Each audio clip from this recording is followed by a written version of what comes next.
Assalamualaikum dan kembali bertemu dalam MHI Malaysia hari ini 12 April 2021 dan kita 30 Syaban.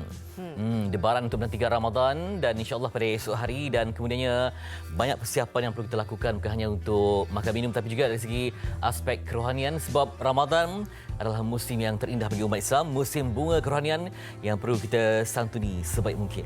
Dan inilah tarikhnya yang kita nanti-nantikan, dah hitung-hitung akhirnya kita akan menunggu Ramadan esoknya. Jadi kita doakanlah apa yang kita mintakan, apa yang kita jadualkan untuk kita mengimarahkan Ramadan ini akan berjalan dengan lancar hendaknya insya-Allah. Dan harapkan juga anda semuanya sihat di rumah dan juga mungkin anda sekarang ini juga menjalankan tugas harian sambil menonton MHI. Nanti juga boleh tonton kami di FB live juga. Baik, bercakap mengenai Ramadan ni kan pastinya sekarang kita masih lagi berdepan dengan penularan pandemik COVID-19 ini. Setahun yang lalu kita memang sangat-sangat getir. Kita buat pertama kalinya kan kita menyambut Ramadan dengan keadaan sebegitu. Tapi kali ini mungkin kita dah tahu apa yang harus kita laksanakan, apa yang harus kita patuhi segala SOP. Kita harapkan dengan adanya bazar-bazar Ramadan yang telah dibenarkan ini berniaga dengan mengikut SOP yang sangat ketat, kita juga perlu memberi kerjasama kepada mereka yang berniaga di Bazar Ramadan. Ya, dan walaupun ada negeri telah pun membatalkan Bazar Ramadan, namun diharapkan ada solusi dari segi pembekalan makanan kepada mereka yang ingin berbuka puasa dan sebagainya. Sebab ramai yang bekerja, ramai yang bilang mungkin waktu bekerjanya tidak mengizinkan untuk memasak ataupun buat persiapan di rumah. Jadi ada alternatif yang ditawarkan insya-Allah mungkin berlipat kali ganda jumlah mereka yang jadi penghantar makanan untuk memenuhi keperluan di kawasan yang tidak ada bazar Ramadan. Sebab kalau ada pun kita belum dapat lagi gambarannya bagaimana. Mungkin adakah sama dengan pasar malam yang ada sekarang ini. Kalau lihat kepada pasar tani bazar ataupun pasar malam, memanglah ada penjarakan ya. Jumlahnya dikurangkan. Kalau dulu mungkin 200 peniaga dikurangkan kepada separuh.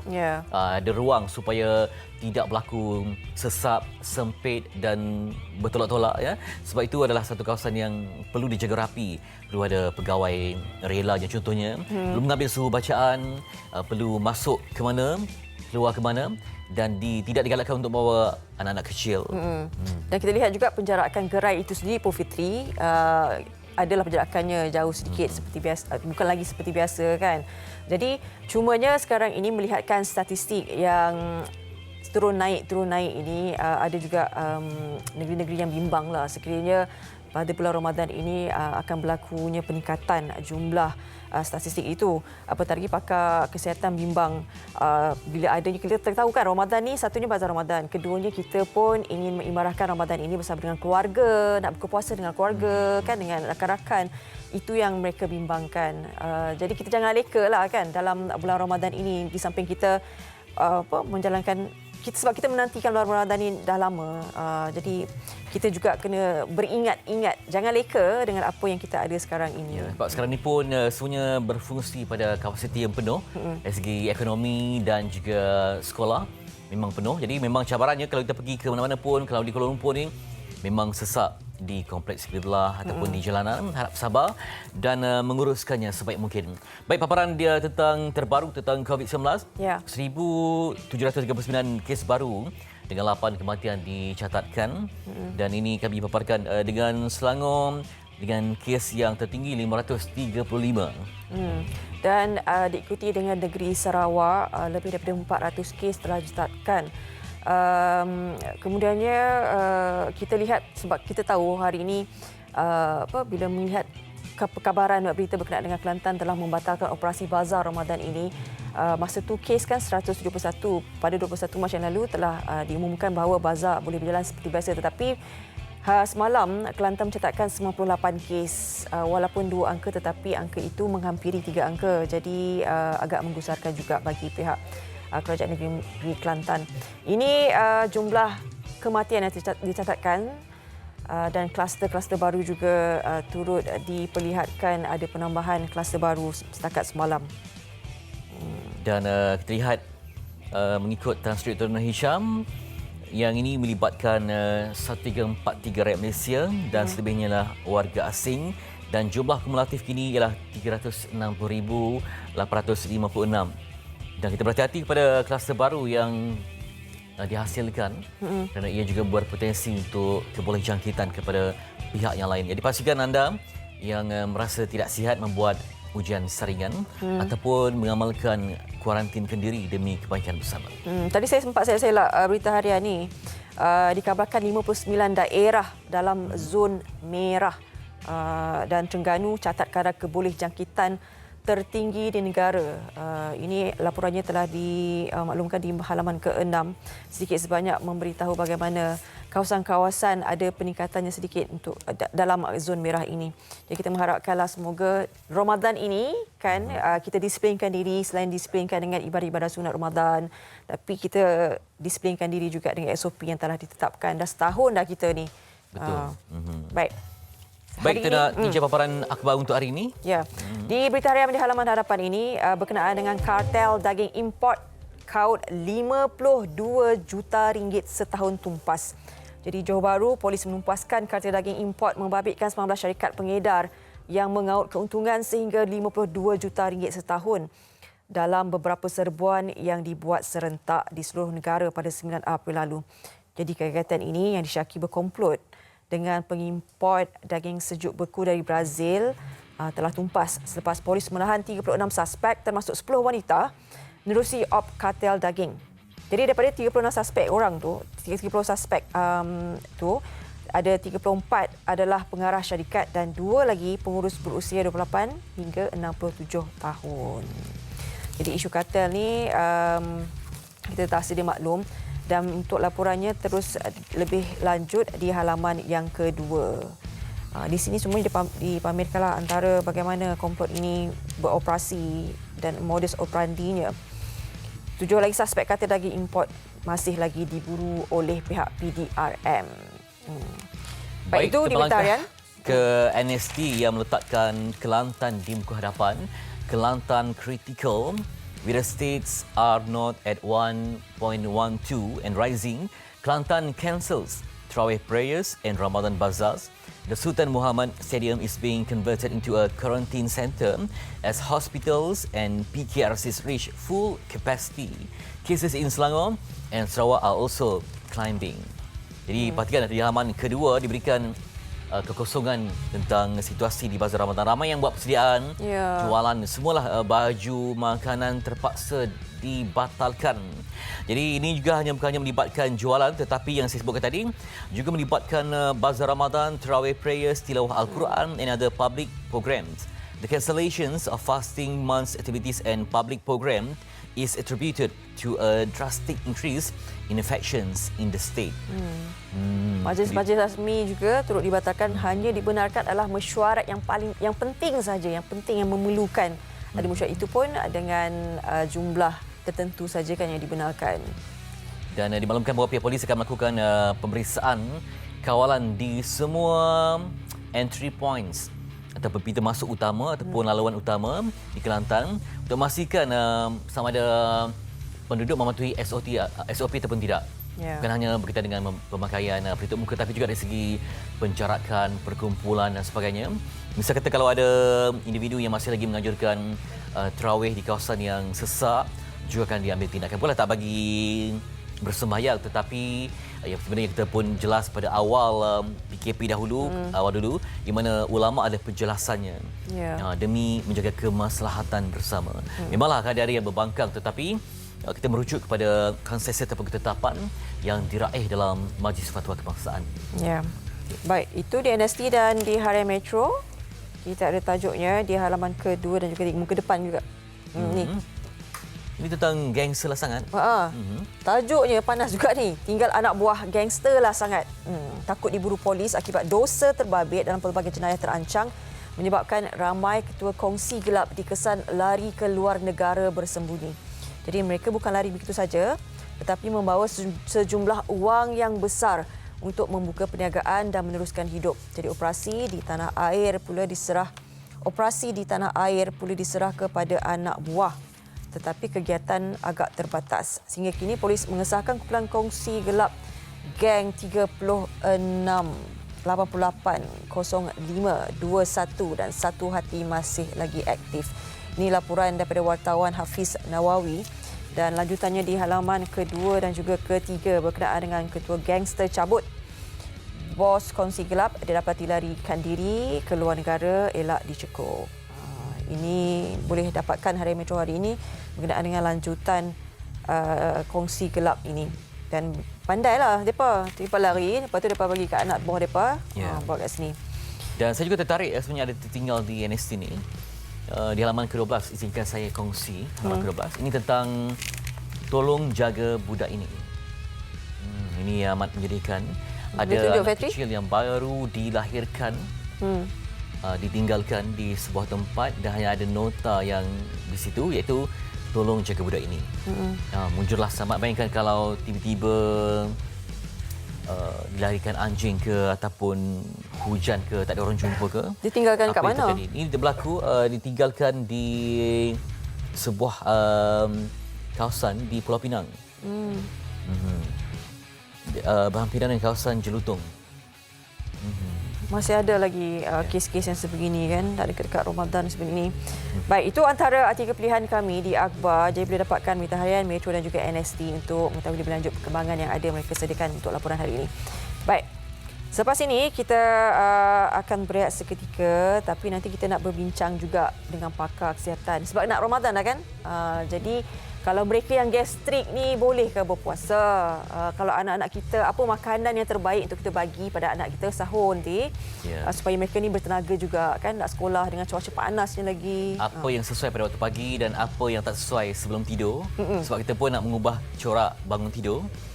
Misalkan kalau dulu anda bangun pukul 6 ke 7 ke, tapi kali ini kenalah sebelum subuh.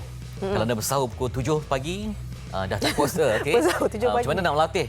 Mengubah pola tidur dan sebagainya, dan apa kaitan pemakanan. Kalau nanti takut sebelum tidur kita makan, ambil kafein ke, ambil makanan yang pedas ke, coklat ke, boleh memberi impak kepada kesihatan dan corak bangun tidur juga. Akan diberikan penjelasan oleh pakar selepas ini. Tapi tentu kita ada perkongsian. Ini tentang jom muat turun My Sejahtera untuk kebaikan bersama.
Baik, kita nak teruskan pengisian MHI pada hari ini.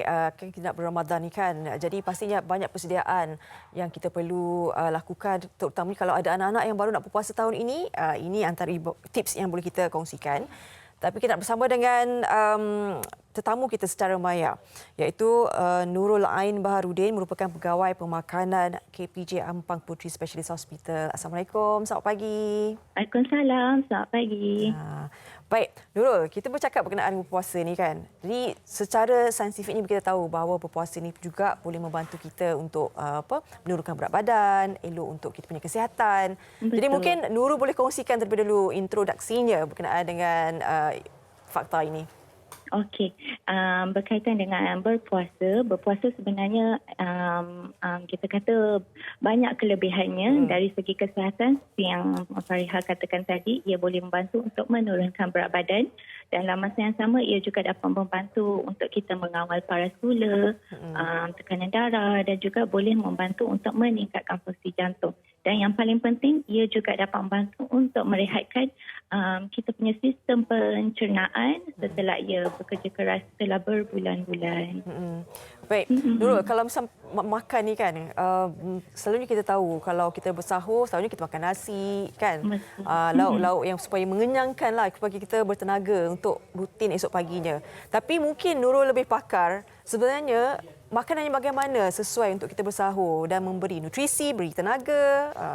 Okey, dari segi bersahur, kita kata sahur ni amat-amat penting ya kerana ia membekalkan tenaga terutamanya seharian ketika kita berpuasa. Okey, ketika bersahur kita biasanya akan sarankan untuk mereka mengambil pemakanan yang seimbang dan lengkap di mana ia mengandungi makanan yang mempunyai kita kata karbohidrat kompleks, nasi, mi, bihun ataupun roti, ataupun kita juga boleh mengambil makanan yang berprotein tinggi seperti ikan, ayam, telur ke daging dan yang paling utama adalah pengambilan serat yang tinggi seperti sayur-sayuran dan buah-buahan kerana serat ni kita kata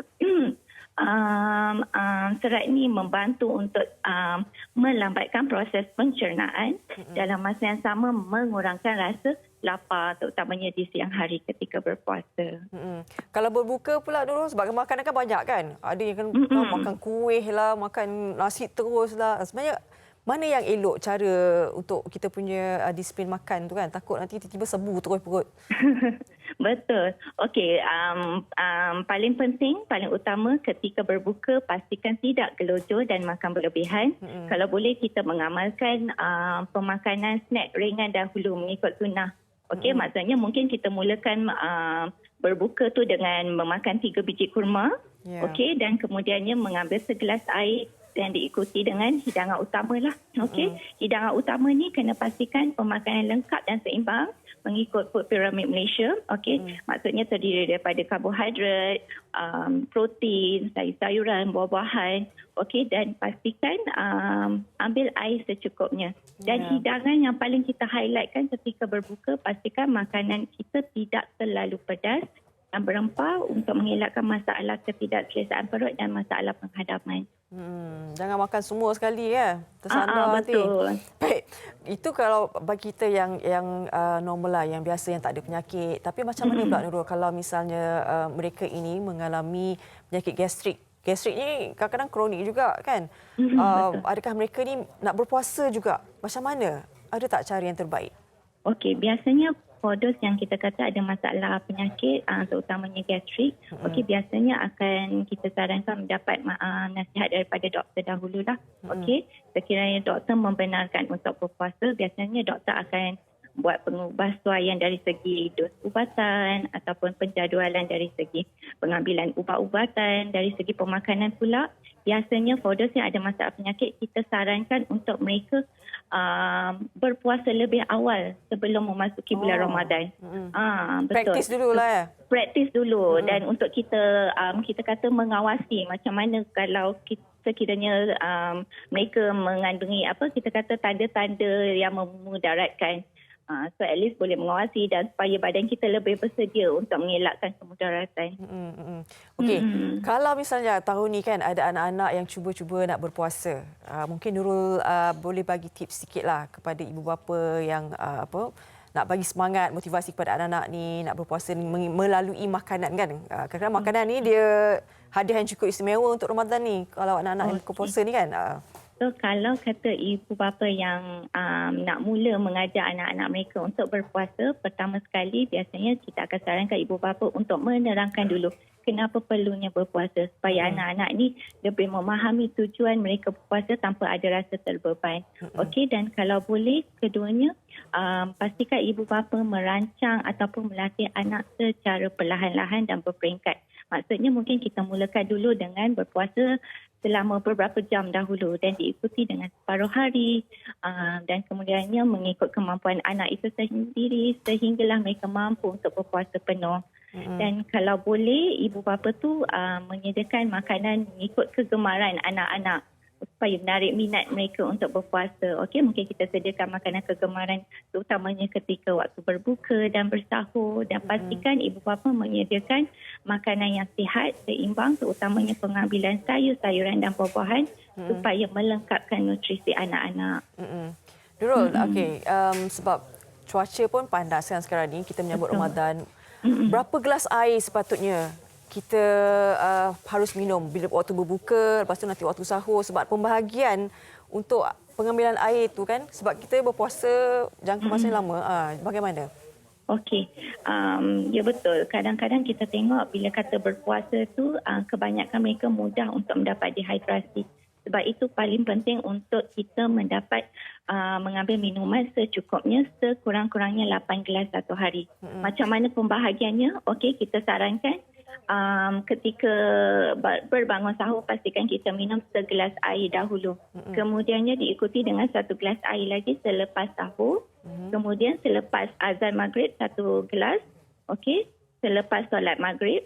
Okey, dan selepas gelas kelima selepas kita kata makan berbuka. Gelas ke-6 ketika kita kata selepas solat isyak. Okey, get ready nak solat tarawih ni kan. Okey, kita minum air dulu. 1 gelas lagi selepas tarawih waktu kita mengambil snack ringan ataupun moreh. Dan 1 gelas lagi ketika kita sebelum tidur. Ini termasuk dengan air manis ke? Tak kisah. Okey. Kalau boleh, ikutkan termasuk air manis lah. Tapi kalau boleh untuk kita meminimumkan minuman bergula lah. Okey. Kalau orang katakan kita, saya dah berpuasa lama ni, boleh makan apa saja. Sebab padahal kita tahu kan dengan cara berpuasa ni boleh mengawal kita punya penurunan berat badan kita, juga mengawal juga bagaimana kesihatan perut kita juga kan. Jadi ada juga mentaliti ataupun stigma kata boleh makan apa saja bila berbuka ni. Okey, itu kita kata tak boleh lah, sama sekali tak boleh. Sebab apa kita kata waktu berbuka ni lah peluang kita untuk sebenarnya macam saya katakan tadi menurunkan berat badan. Okey, jika kita makan apa saja dan kita ambil makanan yang berkalori tinggi, yang tidak sihat, okey, itu akan menyebabkan kenaikan berat badan. Sepatutnya kena turun berat badan tapi ini menyebabkan kenaikan berat badan dan ini boleh meninggikan risiko untuk mendapat penyakit-penyakit lah seperti macam manis, darah tinggi dan jantung. Nurul, mungkin sebagai pegawai pemakanan kan, mungkin ada kata-kata terakhir untuk penonton MHI nak sambut Ramadan ni dari segi pemakanan ni, menjaga walaupun kita berpuasa. Okey, di sini saya mengambil kesempatan untuk mengucapkan selamat berpuasa terutamanya kepada seluruh umat Islam. Okey, pastikan di bulan Ramadan ini kita masih lagi mengamalkan pemakanan yang seimbang, elakkan pembaziran dan makan berlebihan supaya kita kekal sihat sepanjang hayat. Lebihkan buah-buahan juga kan dan sayur-sayuran. Betul. Baik. Terima kasih Nurul. Kami ucapkan selamat puasa juga kepada Nurul. Jaga diri. Alright. Sama kepada Fariha juga. Okey, itu dia Nurul Ain Baharudin, merupakan pegawai pemakanan dari KPJ Ampang Puteri Specialist Hospital. Ingat pesannya, jangan ingat kita ni berpuasa ada 30 hari kan. Kita boleh makan apa saja. Jadi jaga pemakanan, jangan makan sesuka hati. Kita masih lagi perlu macam biasalah diet yang seimbang dan sebagainya. Lebihkan buah-buahan, sayur-sayuran, makan makanan sihat dan lebihkan juga pengambilan air biasa berbanding dengan air manis. Jadi inilah waktunya kalau rasanya macam nak aim turun sampai 40 kg, ini dia Ramadan, tapi jaga juga pemakanan. Baik, selepas ini kita nak bercakap berkenaan dengan set lengkap penjagaan bayi. Yang menariknya, yang istimewanya adalah bahan-bahannya semuanya semula jadi. Jadi ibu-ibu, bapa-bapa tak perlu bimbang kalau barang-barang untuk penjagaan bayi ini dia ada chemical dan sebagainya. Jadi kita nak bersama berkongsi berkenaan dengan maklumat ini, set lengkap penjagaan bayi Tropika bersama dengan tetamu Zaki Hanafi dan juga Arbainah Rahman. Silakan. Assalamualaikum dan salam sejahtera kepada semua penonton MH High. Alhamdulillah, Tropika Beauty telah ditubuhkan pada 2010, sudah 11 tahun. Dan sejak 11 tahun itu kami telah mengeluarkan lebih kurang 40 produk yang berasaskan kepada minyak kelapa darah, virgin coconut oil. Dan kebanyakannya dikhususkan untuk penjagaan bayi, kanak-kanak dan juga ibu. Pada hari ini, saya ingin mempromosikan set penuh penjagaan bayi dan kanak-kanak. Ya, ada 4. Yang pertamanya ialah Baby Herbal Cream. Ini merupakan top seller. Ya, ia tidak melekit dan tidak panas bila digunakan kepada bayi. Boleh digunakan kepada bayi yang newborn pun. Ya, dan kami telah menjalani ujian di Sepanyol. Ya. Dia juga sesuai untuk seisi keluarga. Cara gunanya ialah selepas mandi, sapukan sahaja, lap kering dan sapukan sahaja di seluruh badan bayi, terutamanya di perut, ya, dan di sendi-sendi. Ya. Dan yang keduanya ialah sapu pada waktu malam untuk mencegah daripada demam dan berhingus. Produk yang keduanya ialah Natural Bubble Wash. Ya, ini juga top selling. Ya. Ada 3 aroma. Ia merupakan mandian untuk mencegah daripada terkumpulnya kuman dan bakteria. Yang ketiganya ialah Baby Hair and Body Oil. Ya. Antaranya ialah untuk melebatkan rambut dan juga untuk mencegah berlakunya ruam, masalah kulit kering dan sebagainya. Ya. Yang keempatnya ialah Chamomile Lotion. Ini ialah untuk melembapkan kulit sepanjang hari dan mencegah daripada kuman bertumpu. Ya. Untuk makluman, semua produk kami ini didaftarkan dengan bahagian Regulatory Pharmaceutical Kebangsaan, Kementerian Kesihatan. Sekarang kami ada promosi 5% off, percuma penghantaran, dan saya mohon agar melayari Tropika website www.tropika.my. Dia sedikit informasi yang dikongsikan oleh mereka berkenaan dengan set penjagaan lengkap bayi ini. Jadi nanti bolehlah kan hubungi mereka dengan nombor yang tertera tadi. Baik, selepas ini kita akan berehat seketika.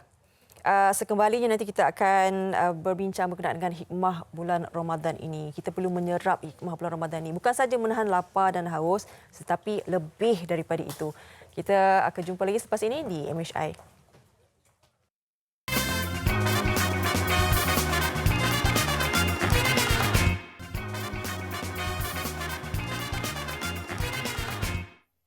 Kembali kita dalam MHI, kita berbahagia menyambut Ramadan sebab saya kira ada tak yang gelisah dan tak suka Ramadan, sedangkan ia bulan yang penuh dengan hikmah dan kebaikan dan perlu disambut dengan hati yang lapang untuk membasuh segala dosa dan mencipta keampunan terhadap Allah. Ya. Baik, hari ini kita akan bersama dengan Dr. Kamilin Jamilin secara panggilan video untuk berkongsi tentang hikmah bulan Ramadan. Yang saya sebutkan tadi, bukanlah bulan untuk kita terasa terkurung, tetapi untuk membebaskan jiwa dari belenggu dosa, tapi mencipta ruang maghfirah sebanyak mungkin. Assalamualaikum Ustaz yang dikasihi. Assalamualaikum. Waalaikumsalam warahmatullahi wabarakatuh. Apa khabar saudara Fitri yang dirindui? Alhamdulillah, rindu bersambut saya di bulan Ramadan ini. Baik, tadi saya dah sebutkan bahawa Ramadan ini bulan yang perlu disambut oleh umat Islam dengan rasa yang bahagia dan bukannya sebagai satu bebanan ataupun tekanan, sebaliknya adalah satu anugerah yang harus diterima untuk jiwa, untuk kehidupan, untuk seisi dunia. Ustaz, mungkin dapat diperjelaskan. Assalamualaikum warahmatullahi wabarakatuh. Alhamdulillah, kita bersyukur pada Allah pada tahun ini Allah masih lagi berikan kepada kita kesempatan untuk kita bertemu dengan Ramadan. berapa ramai daripada sahabat-sahabat kita, berapa ramai daripada orang-orang yang kenal tak sempat untuk menyambut Ramadan pada tahun ini. Kalau ulama dulu 6 bulan sebelum masuknya bulan Ramadan, mereka telah berdoa kepada Allah, ya Allah balighna Ramadan, ya Allah sampaikanlah kepada kami supaya kami sempat bertemu dengan Ramadan. Tahun ini Allah kurniakan lagi kita kesempatan, insya-Allah, jika kita dipanjangkan usia, untuk sekali lagi kita bersama-sama menyambut bulan Ramadan. Dan bila kita datangnya bulan Ramadan ini, manusia kat sini ada beberapa keadaan. Dan saya umpamakan bulan Ramadan ini seperti tetamu yang bertandang. Ada orang dalam menerima tetamu ni, dia rasa macam berat. Tetamu nak datang tu dia rasa macam renyah. Dia nak kena buat makanan, dia nak kena layan, dia nak kena tunaikan hak-hak tetamu. Jadi bila tetamu tu datang tu dia rasa berat dan dia rasa gelisah. Dan kalau boleh dia nak tetamu dia tu segera berlalu pergi. Tetapi ada orang yang mana bila datang tetamunya, dia akan cuba untuk nak usaha betul-betul supaya dia dapat raikan tetamu dia dapat tunaikan hak-hak tetamu dia. Bagai seorang ibu yang menanti anaknya yang pulang daripada jauh, daripada asrama, daripada college, universiti dan sebagainya. Dah kira-kira dah, sebulan lagi nak balik, seminggu lagi nak balik, esok nak balik. Ada orang yang bila datang tetamu, dia hanya layan ala kadar. Begitu juga dengan Ramadan. Manusia dalam menyambut Ramadan ni ada yang sederhana, biasa-biasa. Ada yang rasa berat sebab dia rasa macam Ramadan ni penat untuk dia nak berpuasa. Dan ada juga yang berusaha untuk nak buat betul-betul bulan Ramadan ini supaya insya-Allah bila dia keluar daripada Ramadan ini, dia dapat menjadi seorang hamba Allah yang lebih baik. Sebab tu Nabi SAW bila datang bulan Ramadan, Nabi akan teriak dekat sahabat-sahabat dia, qad ja'akum Ramadan syahrul mubarak, telah datangnya bulan Ramadan, bulan yang diberkati. Sebab bulan Ramadan ini adalah bulan yang istimewa, seharusnya bulan yang mengasah diri kita supaya insya-Allah Ramadan pada tahun ini menjadikan diri kita lebih baik daripada sebelum Ramadan. Itulah hikmah daripada pensyariatan bulan Ramadan yang Allah kata dalam Al-Quran, ya ayyuhalladzina amanu kutiba alaikumusiyam kama kutiba alal ladzina min qablikum la'allakum tattaqun. Kami fardukan kepada kamu ibadah puasa ini seperti umat-umat terdahulu supaya kalian menjadi orang yang bertakwa. Sekiranya kita tidak mampu untuk menjadi hamba Allah yang lebih baik, maka Ramadan ini tidak lain hanyalah satu adat sahaja yang kita sambut dan ia akan berlalu pergi sia-sia tanpa kita improve diri kita, tanpa kita mendapatkan manfaat daripadanya. Wallahu a'lam. Tadi Ustaz dah sebutkan memetik ayat Quran yang menyebut la'allakum tattaqun sebagai sebab Ramadan, tetapi ayat itu disudahi dengan ayat takwa, bermaksud setiap tujuan itu ada matlamat. Dan Ramadan ini matlamatnya adalah untuk melahirkan takwa pada ayat di hujungnya. Jadi sebagai madrasah yang melatih tentang dan juga tarbiyah kepada kehidupan ini, bagaimana kita dapat memanfaatkan di saat ada tempat yang mungkin masjid tak boleh pergi ataupun tak dapat masuk disebabkan ada ruang untuk penjarakan dan sebagainya, bagaimana dapat mencipta hubungan yang lebih rapat dengan Allah Ta'ala, dapat mentadabur Quran, kerana mungkin ada halangan untuk pergi ke majlis-majlis ilmu disebabkan perintah oleh umara. Jadi bagaimana ia tidak menghalang untuk mencipta seluas mungkin ruang beribadah itu. Silakan Ustaz. Ibadah puasa ni adalah istimewa berbanding dengan ibadah-ibadah rukun Islam yang lain. Rukun Islam yang lain kita semua tahu ada 5. Ada zakat, ada solat, ada hajinya, mengucap 2 kalimah syahadahnya. Tapi puasa ini lain macam. Sebab dalam hadis riwayat Muslim, Nabi SAW mengatakan bahawa kullu amal ibni Adam yudha'af. Semua amal anak Adam ini akan digandakan pahalanya daripada 10 pahala kepada 700 ikut kehendak apa yang Allah nak berikan kepada kita. Illa saum, kecuali berpuasa. Allah kata fa innahu li. Kerana puasa itu adalah untuk Allah, khas untuk Allah, dan manusia ni bila berpuasa dia menahan diri dia ni semua adalah kerana Allah. Dan Allah kata yada'u syahwatahu wa ta'amahu min ajli, yang mana dia sanggup meninggalkan syahwat dan makanannya adalah untuk aku. Jadi puasa ni sebenarnya adalah satu ibadah yang melatih kita menahan diri. Sebenarnya bukan hanya menahan diri daripada lapar dan dahaga. Lapar dan dahaga daripada pagi sampai ke maghrib itu hanya sebagai satu ibadah yang Allah syariatkan kepada kita, yang mana hikmahnya Allah nak kita ini latih supaya kita menahan diri daripada syahwat. Yang Allah kata, kalau kata kita ni suka berkata kata-kata yang buruk, kita tahan mulut kita dan lidah kita. Kalau kata kita ni selalu buat benda-benda yang tak baik, bulan Ramadan ini kita latih untuk nak kita tahan diri daripada kita buat benda-benda yang Allah murkai.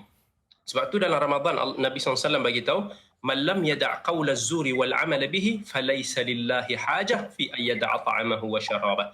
Siapa yang ketika dia berpuasa pada bulan Ramadan ini, dia tidak boleh meninggalkan kata-kata yang tidak elok. Yang dia tidak boleh meninggalkan perbuatan yang tidak elok, Allah kata Allah tidak berhajat kepada lapar dan dahaga dia. Nampak? Ramai daripada kita hari ini yang cuba untuk nak tahan lapar dan dahaga. Tetapi masih lagi buat benda-benda yang Allah murka, masih lagi duk bulan Ramadan ni duk cari gaduh, masih lagi bulan Ramadan ni duk kata benda-benda yang tak elok.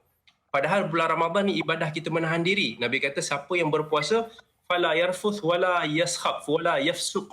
Jangan buat benda-benda yang Allah tak suka ni. Jangan duk maki hamun. Kalau orang ajak kita gaduh sekalipun, orang provokasi kita pun, apa Nabi SAW kata, fa in sabahu ahad aw qatalah falyaqul inni saim. Orang cari gaduh dengan kita, orang maki hamun kita, kita cakap sesungguhnya aku puasa. Aku tak nak gaduh. Jadi lepas habis kita puasa ni, kita pun cuba untuk nak konsisten sebagaimana ketika kita berpuasa kita boleh tahan diri kita.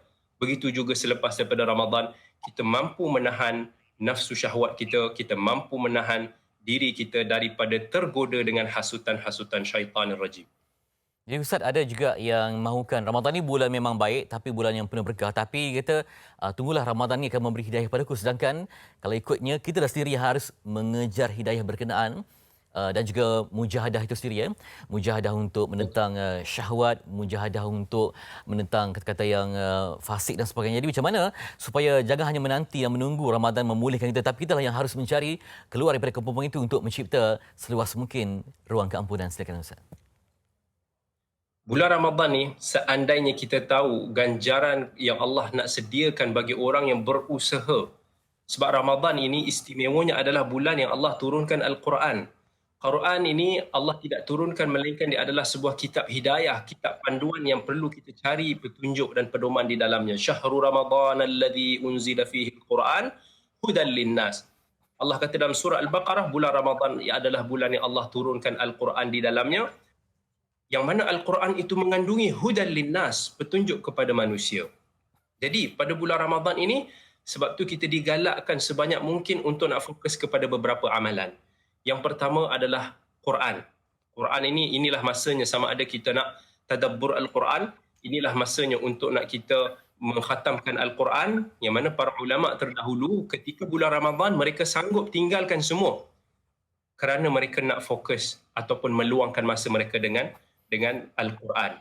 Dan kita mungkin tertanya-tanya, kita pelik bila kita dengar cerita Imam Bukhari, Imam Syafi'i, ulama-ulama dulu, macam mana mereka boleh khatam Al-Quran mungkin sekali satu hari, 2 hari satu kali. Kita rasa macam mustahil kita nak khatamkan benda tu.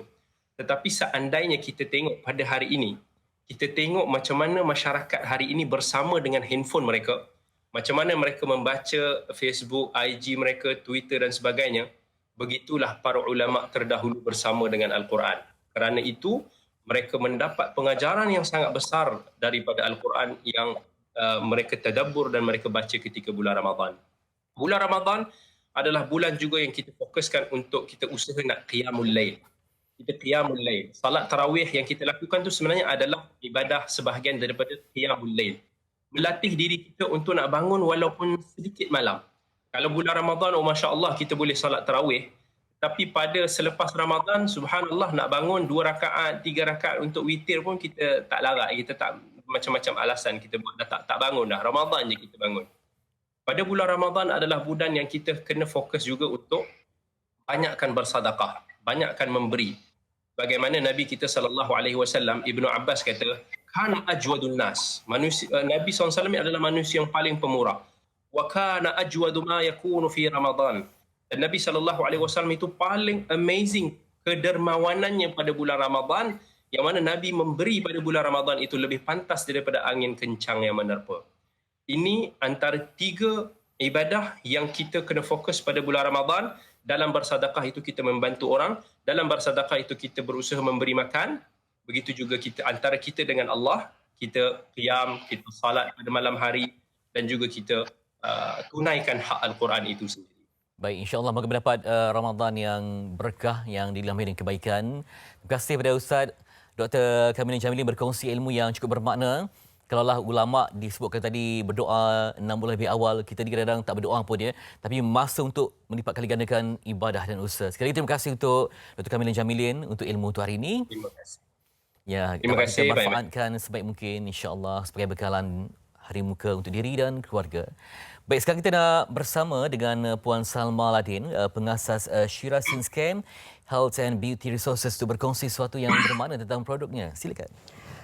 Hai, Assalamualaikum. Apa khabar? Saya Puan Salma, panggilan glamour Kak Sal aja. Okey, Kak Sal adalah founder kepada produk Shira Skincare. Produk ini dihasilkan oleh kilang yang bertaraf GMP dan menepati piawaian Kementerian Kesihatan Malaysia.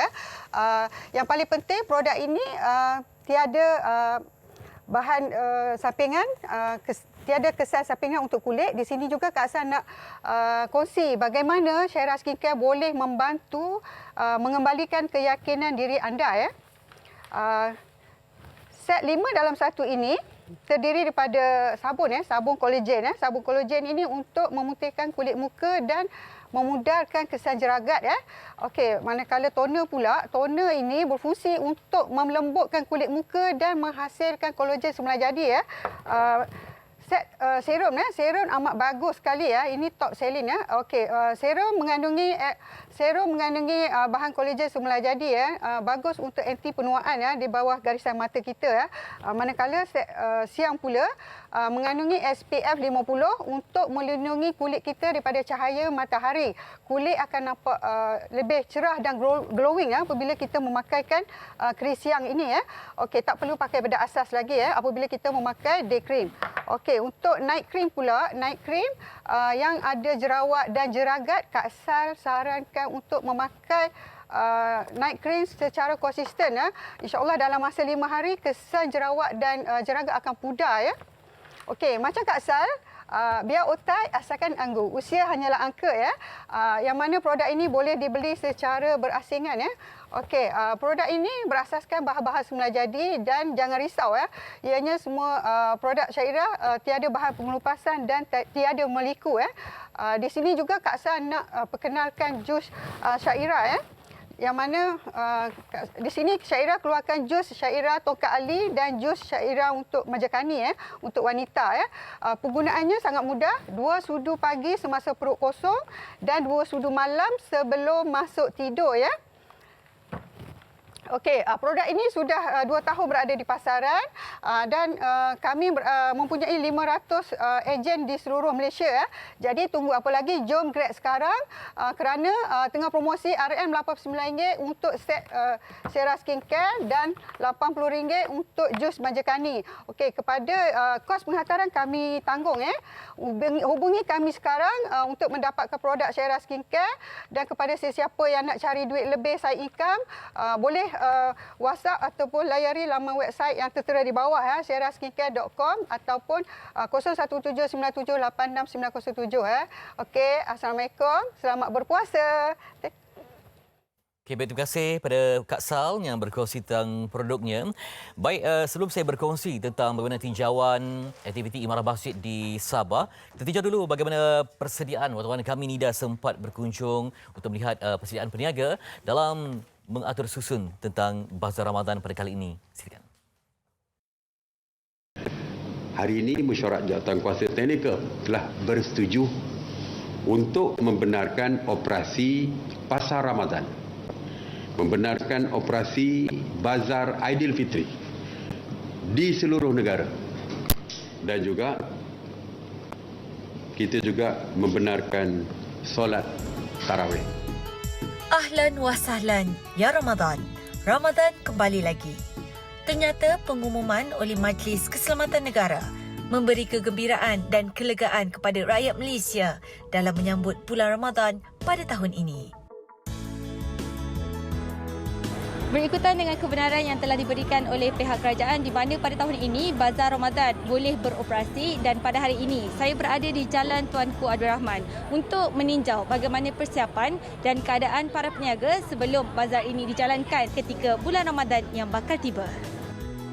Suhu badan akan diperiksa terlebih dahulu sebelum dibenarkan masuk ke dalam tapak bazar ini. Kebiasaannya, lokasi ini menjadi tapak pasar malam pada setiap hujung minggu.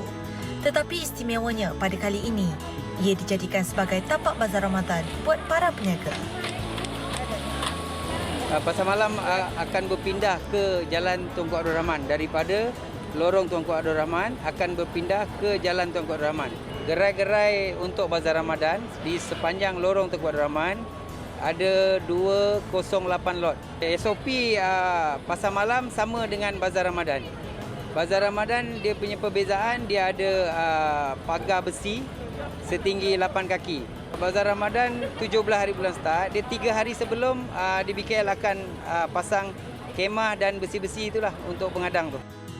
Penunjuk arah turut disediakan bagi tujuan keluar masuk para pengunjung. Selain itu, kemah-kemah juga disusun dengan penjarakan 1 meter. Meskipun berniaga dalam norma baharu, para peniaga turut bersyukur dengan kelonggaran yang diberikan ketika bulan Ramadan.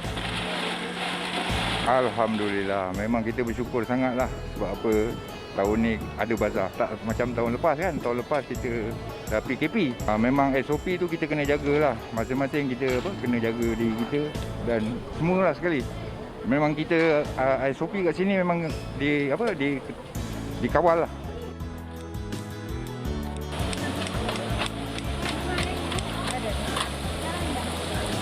SOP pihak persatuan yang buatkan, jadi kita cuma ikut je lah. Setiap pintu masuk dia adakan barcode semua kan, lepas tu dengan semua peralatan yang disediakan tu lah. Ternyata Ramadan pada kali ini kembali meriah dengan juadah dan hidangan di Bazar Ramadan. Rakyat Malaysia, jalankan tanggungjawab bersama dengan mematuhi arahan yang telah ditetapkan. Salam Ramadan. Diharapkan dipermudahkan segala urusan untuk berniaga, mencari rezeki dan kita patuhi SOP ketika berada di tempat berkenaan. Baik, bagaimana pula dengan aktiviti di Sabah? Kita akan tinjau sebab dimaklumkan bahawa kalau di Sabah yang mana hanya 8 rakaat saja dibenarkan untuk solat tarawih dan aktiviti berbuka puasa di surau masjid di Sabah tidak dibenarkan kecuali pada AJK-nya sahaja. Dan untuk lebih lanjut perinciannya, saya akan bersama dengan Haji Muhammad Zarakhan Haji Abdul Rahman, Timbalan Pengarah Pengurusan Jabatan Hal-Ehwal Agama Islam Negeri Sabah untuk berkongsi perkembangannya di talian. Assalamualaikum Tuan Haji. Waalaikumsalam warahmatullahi taala wabarakatuh. Ya, dan terima kita kasih. Ya, baik. Kita pun mengambil maklum tentang pengumuman yang telah pun dikeluarkan sebelum ini. Macam mana pengurusan dan persediaan untuk Ramadan dari segi pematuhan daripada SOP dan juga memastikan ia dapat dilaksanakan dengan sebaik mungkin sebab ialah semua orang ingin kembali ke masjid tapi ada hadnya. Memanglah boleh tetapi ada peraturan tertentu. Silakan Tuan Haji. Ya, terima kasih saudara pengacara MHI hari ini. Alhamdulillah dan kita bersyukur kepada Allah Subhanahu Wa Taala meskipun kita mengikuti perkembangan kes jangkitan COVID-19 sehingga pada saat ini beberapa daerah di negeri Sabah masih lagi berada dalam fasa PKP pemulihan dan ada juga sebilangan daerah diisytiharkan PKP dan PKPD di negeri Sabah. Meskipun catatan indeks menunjukkan turun naik saban hari berkaitan dengan penularan COVID-19 ini, namun kita sudah bersiap sedia dan penguatkuasaan SOP tidak lain adalah untuk memelihara keselamatan dan nyawa orang awam, khususnya umat Islam yang mengunjungi masjid, surau bagi tujuan beribadat. Dalam masa yang sama, pihak Jabatan Hal-Ehwal Agama Islam Negeri Sabah atau JAHINS dan pejabat Mufti Negeri Sabah sering mengadakan mesyuarat dan perbincangan. Dan tentunya segala keputusan itu telah mendapat pandangan daripada pihak Majlis Keselamatan Negara dan KKM di samping mengambil kira maklum balas dari pejabat-pejabat JAHINS, daerah dan pengurusi-pengurusi masjid dan surau. Untuk itu, penguatkuasaan SOP membenarkan 8 rakaat tarawih ini sudah mengambil kira maqasid syariah di mana salah satu daripadanya ialah menjaga nyawa.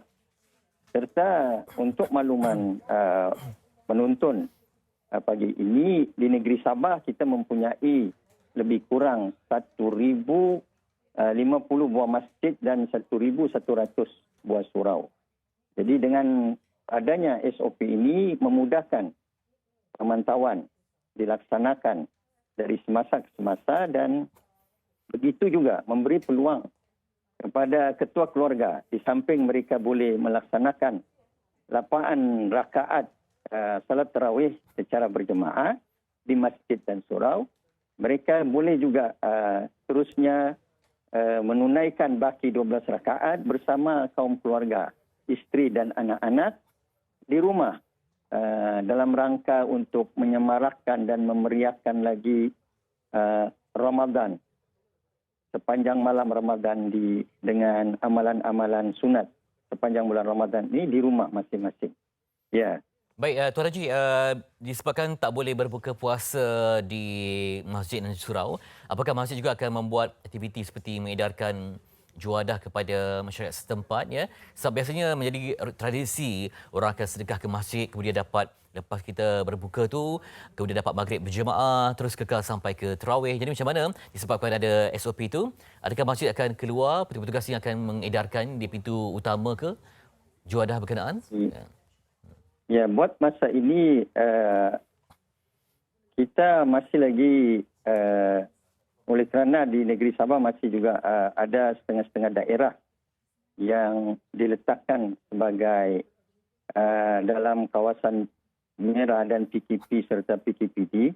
Jadi pengagihan jamuan berbuka puasa sebelum di masjid-masjid dan surau masih tidak dibenarkan di negeri Sabah.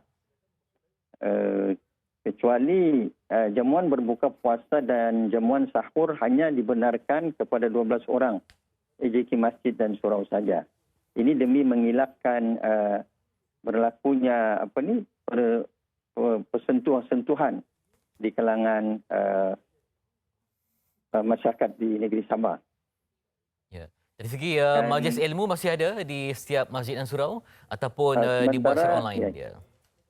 Ya, sementara majlis-majlis ilmu kita tidak membenarkan pelaksanaan tazkirah sepanjang salat sunat tarawih, tetapi untuk mengadakan kuliah-kuliah subuh dan kuliah zuhur masih kita benarkan di mana-mana masjid dan surau, tetapi terhad hanya untuk 1 jam sahaja. Dan ini SOP ini juga berdasarkan pengalaman kita kerana salah satu sebab di negeri Sabah pernah menghadapi pernah mengalami indeks ataupun jumlah yang besar dalam penularan COVID-19. Jadi kita berhati-hati di negeri Sabah, terutama bagi kita memastikan supaya masjid dan surau ini bebas daripada COVID-19 atau kluster COVID sepanjang tahun 2021 ini. Itu dia. Jadi maksudnya walaupun tidak dapat ke masjid disebabkan penjarakan, tetapi tetap ada kemudahan yang lain. Mungkin ada rakaman kuliah-kuliah tertentu supaya dapat disebarluaskan kepada masyarakat yang tak dapat ke masjid disebabkan peraturan. Mungkin inisiatif memastikan ilmu itu tersebar tanpa halangan. Ya, betul, saudara. Memang kita menggalakkan semua masjid-masjid mengambil inisiatif untuk melaksanakan dan menggunakan kelebihan atau kemudahan alat-alat ICT ini untuk menyebarkan sebarang maklumat dan dakwah Islamiyah di seluruh negeri Sabah, terutama sepanjang bulan Ramadan ini. Itu dia. Jadi pendek kata semua persiapan telah dilakukan sebaik mungkin, ya, demi memastikan dapat kita putuskan rangkaian COVID-19 dan semua jemaah memberikan kerjasama yang terbaik untuk kali ini, Tuan Haji. InsyaAllah, alhamdulillah. Kita memang memastikan di mana di samping untuk memastikan pematuhan SOP dapat dilaksanakan, kita juga mengambil inisiatif pertama sekali melalui khutbah Jumaat setiap minggu mengingatkan para jemaah supaya sentiasa mengikuti atau patuh dengan SOP yang telah dikeluarkan dari semasa ke semasa oleh pihak berkuasa. Di samping itu juga kita mengeluarkan atau menggalakkan semua masjid dan surau meletakkan banner dan banting pematuhan SOP aktiviti masjid dan surau serta pemantauan yang berterusan daripada pegawai-pegawai dan kaki tangan Jahins di daerah-daerah di seluruh negeri Sabah, bekerjasama pula dengan pihak keselamatan seperti PDRM, Rela, serta Jabatan Pertahanan Awam Malaysia. Serta kita juga yakin dengan peranan ahli jawatan kuasa masjid dan surau, para imam dan petugas-petugas yang berada di masjid dan surau. Mereka bersiap siaga dalam memastikan setiap jemaah yang memasuki masjid dan surau mematuhi SOP yang telah ditetapkan. Ini termasuklah mengimbas suhu, menggunakan sanitasi yang kita sediakan, mendaftar sama ada secara manual maupun secara maya, ataupun juga memastikan mana-mana para jemaah yang ingin masuk ke masjid dan tidak memakai pelitup muka, kita halang dan kita sediakan juga alat pelitup muka. Demi memastikan juga masjid kita ini bersih atau sifar COVID-19, terutama sepanjang bulan Ramadan dan seterusnya sepanjang tahun 2021 ini. Baik, terima kasih kepada Tuan Haji Muhammad Zarakan Haji Abdul Rahman, Timbalan Pengarah Pengurusan Jabatan Haiwan Agama Islam Negeri Sabah, berkongsi tentang perkembangan terkini tentang SOP dan peraturan berjalan Ramadan di masjid dan surau di Sabah. Terima kasih banyak-banyak. Sama-sama.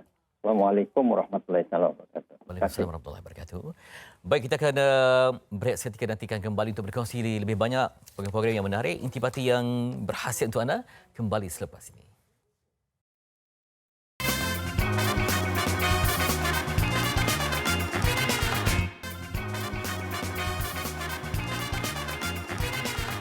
Baik, kembali semula dalam Malaysia hari ini. Terima kasih kerana masih setia bersama kami. Baik, di studio sekarang ini, saya baru tadi cakap, perut saya dah bunyi sebab ada bau makanan kat depan ni.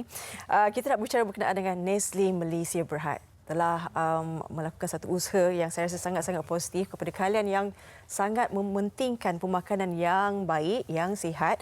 Ini produk makanan berasaskan tumbuhan. Jadi bukan saja untuk kesihatan kita, untuk keluarga juga. Yang penting, saya rasa bau pun dah sedap. Saya pasti rasanya juga nanti enak. Yang istimewa adalah mereka menggunakan ramuan yang berkualiti daripada soya, gandum, buah-buahan, sayur-sayuran dan kekacang. Ini daripada tumbuh-tumbuhan tau. Tengok je ada daging tapi ini ada tumbuhan. Kita nak berbicara lebih lanjut berkenaan dengan Harvest Gourmet dari Nestle Malaysia Berhad ini bersama dengan tetamu kita Michael Wong, pengurus perniagaan, dan juga Nabia Abdul Razak, pengurus pemasaran dari Harvest Gourmet Nestle Malaysia. Selamat pagi. Selamat pagi. Semua hijau ni, tumbuhan ni. Okey. Kita di hadapan ini ada beberapa produk yang dibawa. Tapi sebelum tu saya nak tanya dengan Michael dululah. Sebab baru-baru ini kan Nestle telah pun membina kilang yang pertama bagi produk pemakanan tumbuh-tumbuhan ini di rantau ASEAN. Jadi mungkin boleh kongsikan bersama kami pembabitan Nestle secara teruslah berkenaan dengan segmen pemakanan, produk pemakanan tumbuh-tumbuhan ini. Boleh. Selamat pagi semua. So baru-baru ini Nestle Malaysia telah melancarkan kilang pembuatan produk berasaskan tumbuhan iaitu Harvest Gourmet dan pelaburannya 150 juta. Ya. Dengan kilang ini juga ia merupakan yang pertama di ASEAN lah dan juga pertama untuk Nestle Malaysia di rantau ini. Apa yang penting sekali ialah dengan kilang ini kami pasti boleh memenuhi permintaan bagi mereka yang inginkan produk yang lebih sihat berasaskan tumbuhan dan juga halal. Bukan saja untuk Malaysia tapi untuk ekspor market yang akan datang juga. Sekarang ni pun pemakanan ini pun dah menjadi trend kan. Mereka boleh lihat sendiri kan dekat rakyat Malaysia pun sekarang dah betul-betul concentrate juga berkenaan dengan pemakanan sebegini. Betul, memang sekali. Terutamanya pada masa sekarang sebab orang pentingkan kesihatan kan. Dan trend makanan berasaskan tumbuhan ini semakin berkembang. Dan ia amat penting sekali untuk warga Malaysia seperti orang flexitarian. Flexitarian bermaknanya orang yang ingin makan lebih makanan berasaskan tumbuhan dan mengurangkan makanan daging. Untuk kesihatan dan juga lifestyle yang lebih seimbang, tapi penting sekali juga untuk alam, kepentingan alam.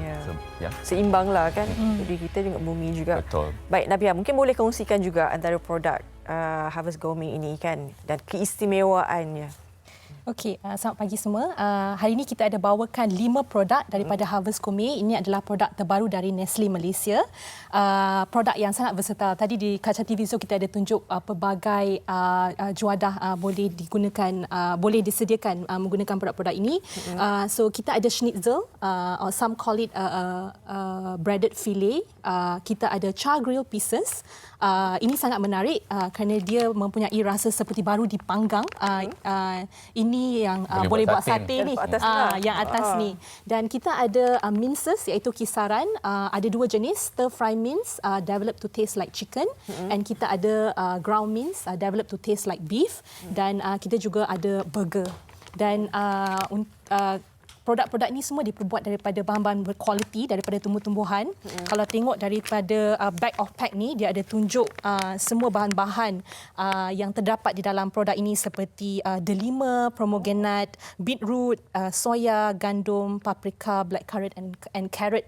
Ini semua adalah bahan-bahan yang ibu-ibu sangat menghargai and sangat familiar with all these ingredients. Saya tahu produk ini sesuai untuk Fatriah je. Dia tak makan daging. Saya pun tak makan daging dah. Jadi bolehlah ni. Ini antara alternatifnya. Lepas ni kita boleh cuba. Dia dibuat daripada teman tapi rasa dan teksturnya sama seperti daging. Yes. Ini dah apa ni? Antara produk ni lah kan? Kita sate. Betul. Kita ada sate. Nasi lemak ni. Nasi lemak, daging. Bola daging. Dengan berbola daging. So itu diperbuat daripada mince. Mudah untuk kita bentukkan dia menjadi meatballs. Maknanya di belakang tu semua dah ada resepinya. Bukan, tapi kita ada link untuk kita check out on the website semua resepi-resepi untuk Harvest Gourmet. Bolehlah layari laman yang tertera atas kaca TV tu. Dia boleh. Ini ada kita kongsikan. Terus, betul. Boleh layari. Kat skrin sekarang ni. Sekarang. Wow. Ini kalau nak bersahur pun senang dah ni. Betul, betul. Ni semua juadah-juadah favorite bulan Ramadan ni. Sementara nak bulan puasa. Kalau mana mak-mak yang balik kerja kan. Betul. Jadi mungkin ini antara alternatifnya lah. Apatah lagi makanan yang sihat. Jadi mungkin kalau misalnya nak membeli, di mana? Kita akan mula berada di pasaran bermula pada minggu hadapan. Kita akan mulakan di e-commerce dahulu. Kemudian di pasaraya-pasaraya terpilih bermula pertengahan Mei. Dan produk-produk ini yang bagusnya adalah dia pada harga yang sangat berpatutan. Pada satu pack ini untuk 3 hidangan adalah dalam lingkungan RM16 hingga RM18 sahaja. Saya ingatkan berpuluh-puluh ringgit. Amat berpatutan sekali. Berpatutan. Mungkin Michael ada juga pesanan atau kata-kata akhir daripada wakil Harvest Gourmet. Ada.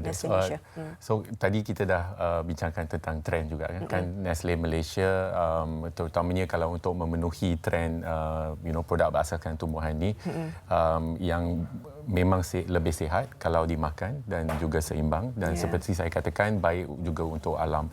Tapi kalau tengok pada pack, just kalau nak zoom in sekejap just kalau tengok pada pack, apa yang penting kalau atas pack dia memang meat free tanpa daging. Dia kebaikan yang lain ialah high in protein, tinggi dalam protein dan juga sumber serat. So yang ni semua kebaikan makanan berasaskan tumbuhan dan kami harap yang produk ni daripada Nestle Malaysia akan memenuhi citarasa warga negara Malaysia terutamanya. Ini kalau nak turunkan berat badan pun boleh kan? Memang boleh. Sebab dia sihat dan you makan lebih makanan berasaskan tumbuhan, kurangkan daging dan anda boleh amalkan cara hidup yang lebih seimbang. Lebih seimbang ya. Dan yang paling penting dia adalah 100% dijamin halal oleh JAKIM. Dia dibuat di Malaysia. Dibuat di Malaysia insya-Allah kan. Okey, ini antara produk terbaru Harvest Gourmet dari Nestle Malaysia Berhad. Pastikan anda dapatkan produk terbaru ini belum lagi keluar bila makan minggu hadapan. Minggu depan. Wow. Stay tune. Coming soon. Di saat lagi kami nak makan. Nak rasa macam mana? Boleh rasa sikit kot. Boleh. Nampak Wih. Rasa sedap, sate ayam Satu sate ayam sebab sekejap lagi habiskan. Baik, terima kasih kepada Michael Wong, Pengurus Perniagaan dan juga Nabi Abdul Razak, Pengurus Pemasaran dari Harvest Gourmet Nestle Malaysia Berhad. Kita akan berehat seketika. Selepas ini kita ada artis Alfie Zumi di MHI.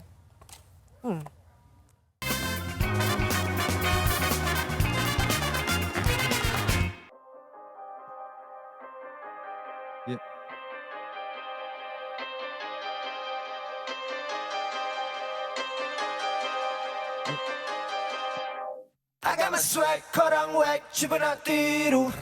Tak nak flex, aku pun tak nak tahu. Kau boleh rest sebab ni giliran aku. Cuba try test kalau nak aku naik hantu. I got my swag, korang whack, cuba nak tiru. Tak nak flex, aku pun tak nak tahu. Kau boleh rest sebab ni giliran aku. Cuba try test kalau nak aku naik hantu. Salam suak, kau dah boleh beredar. Ni masa gua, jadi kau dah boleh belah. Banyak burung dah terbang merata tapi tak tahu ke mana. Nak tukar era ku Ella yang gila. Standing in the eyes of future cause I'm gon' get it. Second and spirit, full energy tak boleh berhenti. Pencemaran bunyi dah menjadi-jadi agak basic. Boleh telinga yang terjangkiti. Tak ya rolling ngacah macam lean biscuit. Aku pening you and your game biscuit. Aku tak ada masa sakit kepala dengan lu and your crew. Sini tabora banyak sapu satu demi satu. Putus asa itu pun benda aku tak tahu. You got it just tapi dah expired. Cuba check dulu. Kalau aku mau aku sabu. Jangan sekali cuba halang aku. Yang mana kata aku takkan maju. Satu-satu aku bagi tahu. I got my swag, korang whack, cuba nak tiru. Tak nak flex, aku pun tak nak tahu. Kau boleh rest sebab ni giliran aku. Cuba try test kalau nak aku naik hantu. I got my swag, korang whack, cuba nak tiru. Tak nak flex, aku pun tak nak tahu. Kau boleh rest sebab ni giliran aku. Cuba try test kalau nak aku naik hantu. Selit sikit walau sedikit. Tak payah selidik kau dah naik bukit. Ini sindiket, kena bayar tiket. Target luar market, kalau bingit lu boleh tepi sikit. Yeah. Aku tidak pernah was-was pernah roll the dice. Korang semua malas, aku tak boleh nice. Lagu kau dah uzur masa ku naik pentas. Mic ku kalau sentuh kena sanitize. You know I'm a get nasedere. You don't have to worry, I will make it. Asal boleh semua nak jadi macam Malik. Ush, korang dah boleh let. Tolong pack dah boleh balik. Kalau aku mau aku sabu. Jangan sekali cuba halang aku. Yang mana kata aku takkan maju. Satu-satu aku bagi tahu.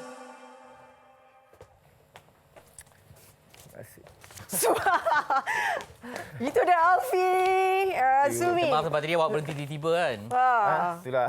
Okey. Siapa lagi? Lagi. Siapa lambat masuk ni? Oh, itulah sebab dia berhenti tiba-tiba kan ada lagi lepas tu ada. Oh. Okey. Lagu dia memang mati situ. Oh, situ je? Ya. Yes. Okey. Apa simboliknya? Simbolik dia tajuk dia cuba try test. So dia macam cuba try test. Test, yes. Okey, kita perkenalkan dululah. Artis, okey, boleh perkenalkan diri artis baru. Saya nama saya Alfi Zumi. Dan saya seorang penyanyi, seorang rapper, songwriter dan komposer.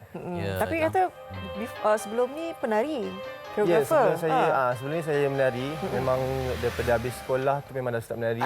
So, saya memang buat show macam Anugerah Meletup, Blawasta semua. So kira buat lagu ni kira baru tahun lepas. Saya join satu competition ni Rap Styra. So dari situ saya dapat masuk final. Dan daripada situ saya teruskanlah saya punya career muzik ni. Apa yang buat kamu berani untuk tampil ke depan? Sebelum ni mungkin backup artis kan? Betul. Mungkin daripada social media tu saya suka buat konten muzik. So dari situ dia punya feedback pun alhamdulillah. So dari situ saya rasa macam okay, saya teruskanlah dengan saya punya ada yang macam suruh saya teruskan dengan karya saya ni. So saya macam teruskanlah untuk diorang juga. Alfi baru tahu ke yang Alfi ada bakat seperti ini? Dalam bidang menyanyi rap ni memang saya rasa baru lagi untuk saya. Ya, tapi saya masih lagi belajar betul. Dia baru tahulah boleh rap ni. Dari dulu memang dari sekolah memang tapi cuma tak ke depan. Yes, tak tulis sendiri. Dulu cuma buat lagu orang. Sekarang baru macam nak tulis karya sendirilah. Kita tengok klip video ni macam pelik jugalah kan? Apa message utama? Dia message dia utama macam dia cuba try test ni macam saya cuba nak bagi tahu orang yang cuba nak jatuhkan kita semua. So tak ada siapa yang boleh jatuhkan saya. Kira kalau berani cubalah. So dalam music video tu boleh nampak yang saya ni kena colek semua bapak dengan orang tu, memang ketua gangster tu memang kira high class semua. So at last saya berjaya lepaskan diri saya sendirilah. Ini semua daripada apa sebenarnya? Perasaan ke apa ke? Dari segi majoriti, dari segi semua orang lah yang haters ni lah. Haters lah. Netizen. So, orang-orang yang culik saya ni semua orang-orang yang tak suka saya, yang dengki. Tapi saya berjaya lepaskan daripada Realitinya ada tak macam tu? Biarlah rahsia. Tapi lagu ni popular juga tau dekat TikTok. Awak baru TikTok kan? Ya, alhamdulillah lagu ni tengah viral kat TikTok. Jadi dia melihat respon tu macam mana? Saya pun tak expect lagu ni akan kecoh dekat TikTok. Jadi saya buat lagu konten TikTok tu sebelum saya release lagu ni. So alhamdulillah lagu tu dah viral dulu. So baru saya release lagu ni. So rasa macam saya teruskan lagu. Tak orang yang kenal muzik tapi belum kenal penyanyinya lagi? Ada kot. Sebab TikTok kan kadang kita main tekan je sound tu kan. Tapi kita tak tahu kan. Tapi ada juga tak untuk mempromosikan diri pada zaman yang banyak saingan kan? Promosi diri.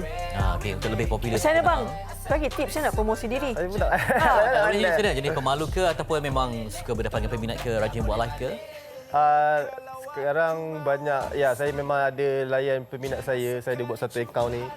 Sebab ada sebelum lagu ni saya ada release satu lagu Si Cantik. Si Cantik ni lagu ni yang mungkin buat saya, orang kenal saya. Sebab lagu ni dia viral kat Indonesia, dukung kat Malaysia. So daripada situ orang Indonesia ni macam fanatik sikit lah. So saya cuba layan diorang, saya jaga diorang. Saya buat satu akaun ni memang saya akan reply diorang. Itu secara maya, tetapi secara berdepan begini, Alfie seorang yang bagaimana karakternya? Pemalu ke? Saya nampak macam pemalu sikit. Ya, betul. Saya pemalu sikit. Malu tapi menari semua Menari tu tak ni kot, tak keluar suara kan. Kalau dari segi menyanyi dengan rap. Nanti boleh belajar dengan Abang Fetri Jaya. Abang Fetri boleh tunjuk ajar? Nari. Saya tengok awak buat sendiri koreografi tu? Ya, betul. Saya buat sendiri. Okey, sedang design sendiri tarian? Ya, saya buat sendiri. Sebab saya rasa macam kenapa saya nak kena suruh orang kan, sedangkan saya boleh buat sendiri. Kena suruh orang, kena bayar orang lagi. Styling pun sendiri? Styling pun, wardrobe semua sendiri saya. Yes. Alfie pasti mungkin ada perancangan nak perancangan wanita ke nak kalau ada rezeki saya nak ke Indonesia lah jumpa peminat kat sana. Kenapa mereka minat Alfie? Mungkin sebab Si Cantik tu macam lagu tu memang saya tulis untuk kira perempuan tak rasa insecure. Jadi so macam kan perempuan kan selalu insecure, make up semua. So lagu tu memang saya tulis khas untuk diorang ni kira tak payah nak rasa insecure lah. Kira masing-masing ada kecantikan diri sendiri tu. Insecure tak? Akak macam mana? Insecure lah. Akak dah tua, akak ni mesti insecure. Okey, mungkin perancangan untuk Kerjaya.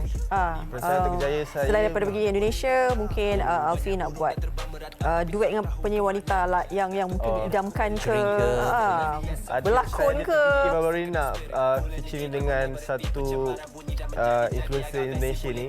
So dia memang kira famous. So saya macam nak buat satu lagu dengan dia. Dan untuk di Malaysia saya mungkin akan teruskan berkarya. Saya ada satu lagu lagi tak buat music video. Mungkin saya akan buat music video untuk lagu yang tu. Itulah perancangan seterusnya. Ini macam mana awak punya pasukan punya ramai juga Pasukan saya, production saya banyak. Sebab saya bergerak sendiri, saya tak ada saran mana. So saya rasa saya memang pasukan saya tu kira random lah. Kadang-kadang saya rasa macam nak bekerja dengan dia ni. Tapi saya ada yang memang dah selesa lah dengan orang tu. Yes. Alfie duduk dengan family ke? Duduk bujang ke? Saya sekarang duduk bujang. Ni macam mana nak puasa ni? Saya akan balik rumah family kot. Macam tu? Kakak saya tengah pantang. Saya tengok malam-malam boleh tengok dia kan. Okey, mungkin Alfie boleh kata-kata untuk peminat puasa ni. Kepada semua yang menyokong saya daripada dulu sampai sekarang, terima kasih banyak. Jangan pernah putus asa. Saya harap semua boleh terima dengan karya saya dan akan terus support saya sampai bila-bila. Yes.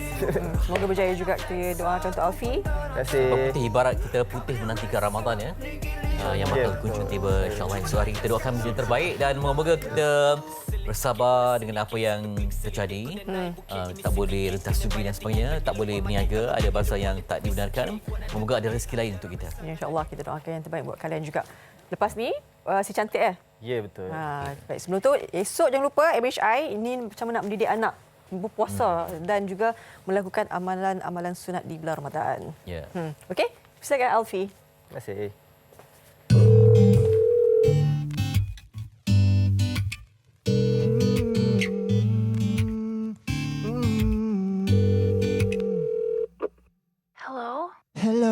morning, my only baby.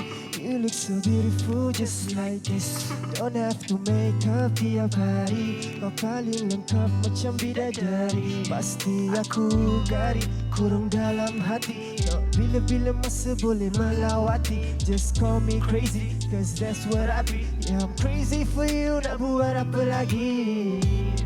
Lagi-lagi quarantine, tak puas dah nak visi. I just want you by my side, cause tak boleh tunggu masa berlalu, usia maju. Senyumanmu takut ramai yang terjatuh. Bukan cemburu, cuma nak kau tahu that one day I swear I'm gonna marry you.